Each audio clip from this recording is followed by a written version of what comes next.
G'day guys, this is Amiga back with another video. Hey, I'm following up something here, the Australian Christian lobby bombing. There's a few retards on the internet who made a video sort of attacking the one I did on the ACL, and by the way, they were completely wrong in their assessment and in their predictions.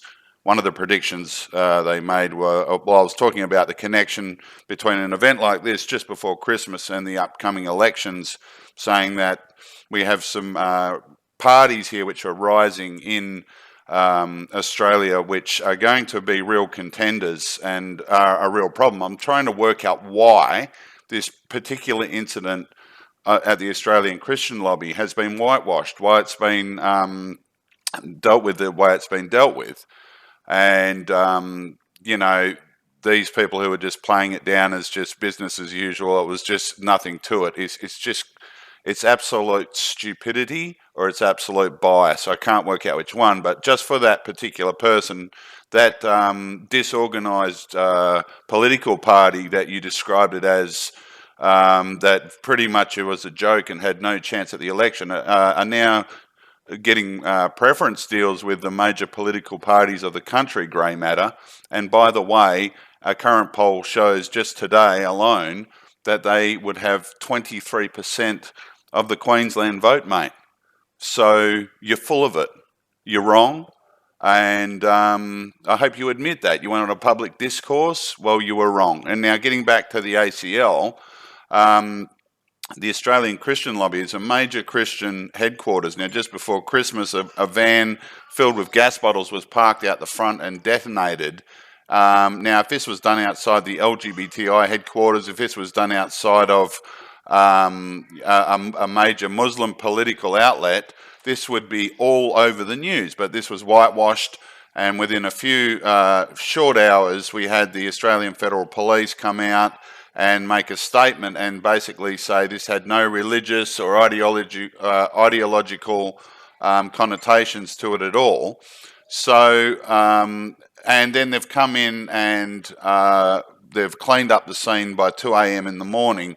The Australian Christian lobby was badly burnt, windows were blown out by the explosion. Now, the individual in question was a 35-year-old who stumbled to a hospital with 75% burns on the body, so close to death, gets to a hospital, is heavily sedated and is interviewed by police for apparently 8 minutes, with not looking at his computer, with no investigation, without anything. The police come out and basically say that there's nothing to this at all, everyone forget about it. Now, if this was an arson case, you don't clean up the scene is cordoned off and it's investigated and they work out exactly what's gone on in the investigation. That's what happens in an arson case, so this is highly unusual. The idea that this is an attempted suicide is ridiculous. The fact that a van was driven up outside of one of the major Christian political establishments of the country. Pretty funny way to commit suicide, don't you think? Filling your van full of gas bottles, driving it outside this major political establishment, and then just trying to blow yourself up. Now, to compact this, there was somebody who was working in a law firm not too far away who reported a few people acting suspiciously in the area. So there may be there may have been more people involved in actually setting this up. So what I've done is I have contacted the Australian Federal Police. I have asked to enact the Freedom of Information Act, and I've asked them to give me everything they have on this particular case. Now, this YouTuber was carrying on saying, "Oh, Amiga's an idiot because they can't give out any information while there's an ongoing investigation." I'm actually aware of that, but generally in a lot of extreme cases, especially, like I said, if this was the LGBTI headquarters and this happened to be, say, a Christian bomber, the name would have been leaked overnight, mate. So it's highly unusual that no names have been leaked. That this has been, this has been tied down so tightly. And I hear you, Grey Matter. I hear you. I hear what you're saying, but everything around this is highly unusual. So I'm waiting to hear back from the Australian Federal Police.